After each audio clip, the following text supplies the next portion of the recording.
Hi guys, Will here, and today I'm going to be reviewing the 2021 Mercedes-AMG GT53. Okay guys, before we get into today's review, I want to say a big thank you to Jesse, aka Ben's Blogger, and Mercedes-Benz of Atlanta Northeast for lending me the Mercedes-AMG GT53. It's going to be a great review and I'm excited for you guys to watch.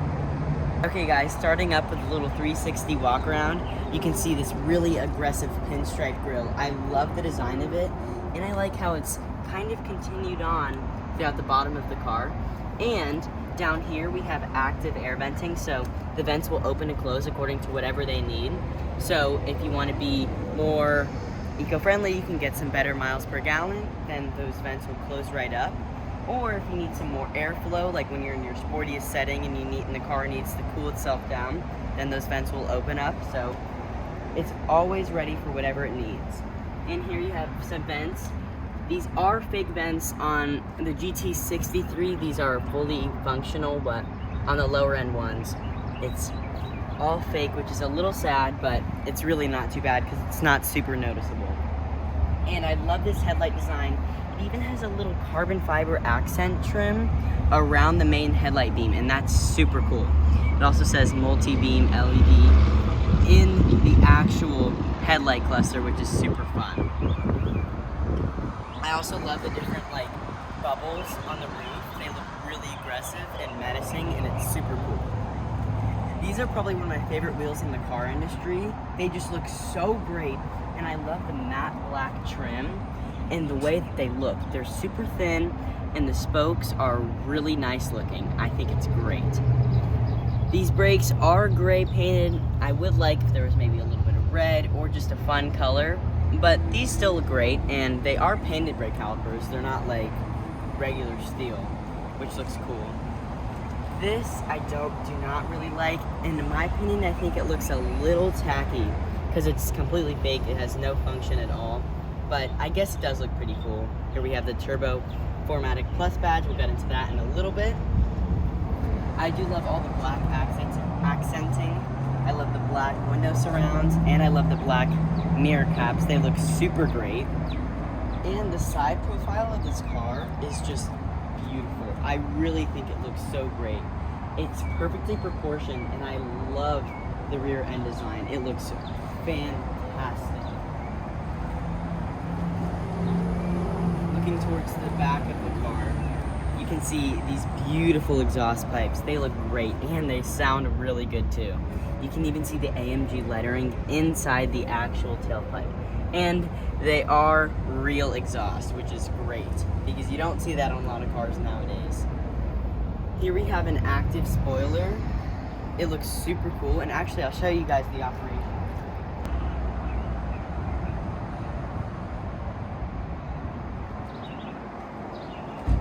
That looks super cool, and it makes this car look so aggressive. I love how high it comes up off of the body. It looks super great. Really, really awesome spoiler. Probably one of my favorites in the car industry, honestly. It's just fantastic. Unfortunately, it's not all great. There is some more fake venting down here, but it does look really cool, and you can't even really tell that it's fake unless you get really up close to it. I love how thin these taillights are. It just looks so great. I feel like everything about this is super nice. And one little fun fact is, on European models, this little bumper trim isn't there. It's actually a US regulation, because the furthest out point of the car has to be the bumper, and in this situation, if these weren't here, it would actually be part of the trunk assembly, so they have to stick those on for safety reasons. But on all European models and foreign markets, that's not there. Opening the trunk, you can see that this is a very practical car.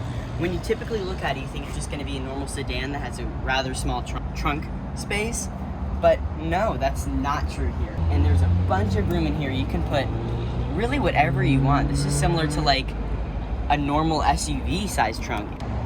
As I was mentioning, the super cool tailpipes, let's hear what they sound like.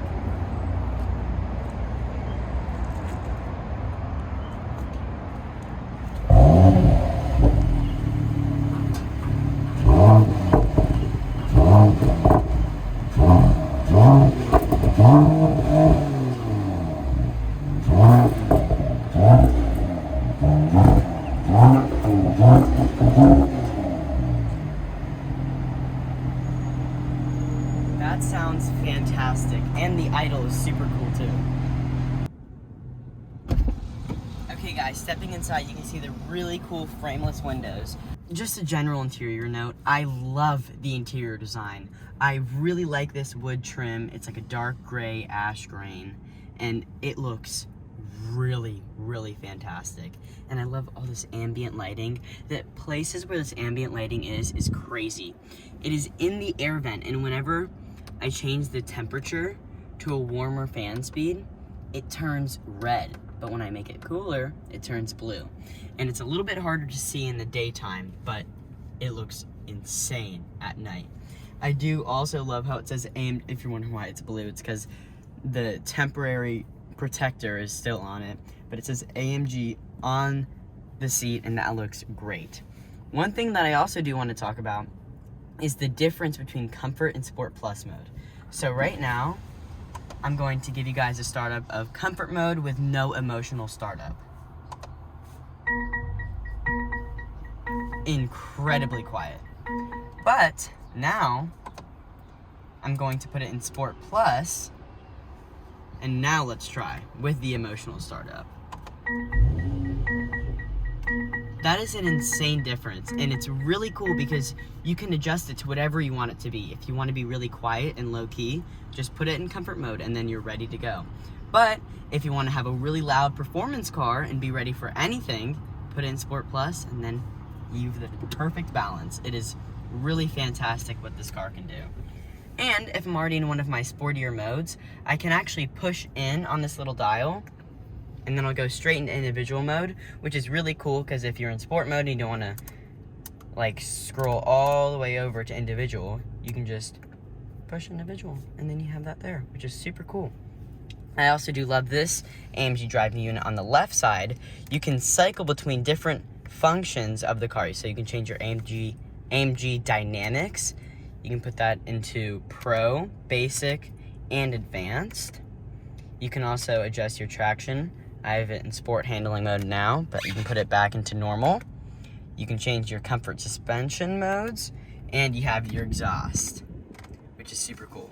And you can do the same exact thing with the upper one. And it's all the same functions. You can just configure two different ones, and that is really cool. I also do love these paddle shifters. They are not steering column mounted, but they still look really great, and they feel awesome too. And one thing that I really do love about Mercedes is that the windshield wiper functions, the turn signals, and all the headlights is all on the same stock right here, yet it still looks so simple and clean. You have your turn signals right here, you have your brights, and on the side you can push your windshield wiper fluid, which is super cool, and I've never seen that in any other car. And down here you have all of your normal parking brake functions. Pretty simple. This is on almost all Mercedes models, but I think they jazzed it up a little bit because this is a $100,000 car. And speaking of $100,000 car, I believe this car is $114,000. And I have to say, the actual quality of this interior is really not as good as its competitors. Like, if I do a little bit of a creak test, it's just really not great. And that's just one of the panels, I hate to say, even on the side here, it even moves a bit. Like when I just move that around, it just shakes the entire panel right there. And I would probably say that that's the lowest point of this interior, but everything else is just great. And I love these different little button screens. This is like, there are only 2 different Mercedes that do this. And you can push the button, but it's a screen, so it'll change it up according to whatever mode you're in, which is super cool, and I've never seen that in any other car. That looks great. Okay, so moving on to the infotainment system. This is truly one of the best infotainment systems in the car industry, in my opinion. It's just so responsive. It is a little bit glitchy at times, and I think as you really get to know the car and you have it for longer periods, that becomes more apparent. But right now, it is truly amazing. And I love the amount of ways you can control it. You guys just saw me using the touchscreen, which is super great. Or you can use this little trackpad down here. And I actually have a little haptic response. I can feel it, and it feels really high quality and super nice. Or if you're on the move and you don't really want to get too distracted from the road, you can use the steering wheel. So I can scroll between different, it's a little bit finicky at times, but for the most part, it works really great. And you guys can see here, I have all my different tabs for AMG track pace. So if I'm gonna be going onto a racetrack, I can like show the infotainment system what the racetrack looks like, so it'll tell me if I have any turns coming up or stuff like that, which is super cool, and I don't see too many cars that have that. And what I do really like, so let's say when I get into tabs, I can go into previous different ones by just pushing the back button. I can go into what I was doing previously, so let's say when I'm getting into media, make sure it's all turned down for you guys, and I get into different tabs, and I go to settings, and sound focus, and all that stuff. There's a little arrow that'll just take me back to where I was right before, which is super cool because a lot of times these cars are so high tech, you lose track of where you were originally. But with this car, it's super easy, it's always there for you. One little hidden feature is if I scroll down here, I can change to different themes. So if I'm going on like a road trip or something fun like that, it'll configure the infotainment system to what it thinks I would need. So I have my speed, I have all my driver assistance features, and it pulls up a map. And you can go into lounge mode, which is kind of a more comfort and relaxed mode. So it'll show my Bluetooth audio and experience or racetrack. That'll put everything in its sportiest settings. You guys can actually hear the exhaust valves open up because it just put into Sport Plus mode. It'll show up all of my track dynamics, and it'll put the gauge cluster in a really cool mode. So when I rev the engine, you can see the revs climbing in that function, which is so cool. And when it comes time to upshift, the whole thing will flash red at you, so you know exactly when to upshift. And probably one of my favorite features in this entire car is the Hey Mercedes feature. I don't want to say it loudly because then it'll awaken. But look, Hey Mercedes. How can I help? I'm cold. I'm increasing the temperature on the driver's side to 77 degrees. Isn't that so cool? Or, hey Mercedes. How may I help you? Turn my seat warmers on the passenger side. I'm switching on the seat heater. Look on at the that. front passenger seat. I gave it a pretty complicated command, and it did that perfectly. That is so cool. And I'm going to demonstrate this little feature. If I push this little R button, I can use all of my controls on the passenger side to control the driver's side. So if I want to turn off their heated seats, I can push, and then on the other side, that's so fun. And I'm assuming, like, if you're getting out of the car and someone left their heated seats on, you can just quickly push that button and then change it instead of reaching all the way over and then trying to turn it off that way, which is problematic when you're buying a $114,000 car. One thing I do have to say about this $114,000 car is the sunroof. It is manually operated. Yes, it is an option, but this should be standard. I think the base price of this one is like, on the GT53, it's $99,000, and still, that really is pretty crazy. And when I close it and open it, of course it'll open then, but still, it'll just stay in that position. 2014 Ford Explorer has a power-operated sunroof. I mean, what can you say? Okay, moving on to the back seat. I really like the shape of this rear door. It looks super great, nice and sporty, and I really like the angular design.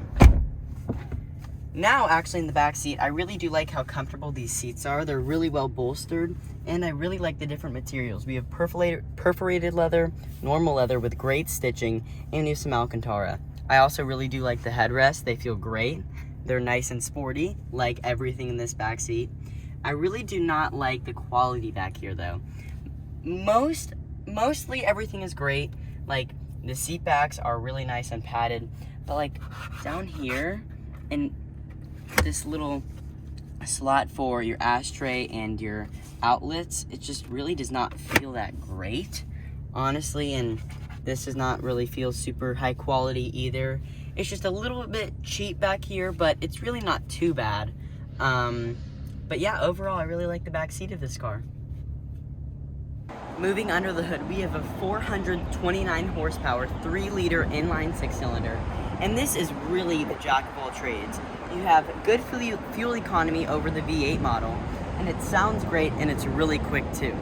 You can actually see the extra room where a V8 would go, because they do have to fit a larger engine in here for the 63 model. But this engine really is fantastic. I really love the engine cover. It looks nice and sporty. I see the red going on here in the AMG, the Mercedes logo. Unfortunately, this engine is not hand-built. That only goes to the Mercedes 63 models. But it's a really great engine bay, and this engine is actually really unique because it has something called EQ Boost.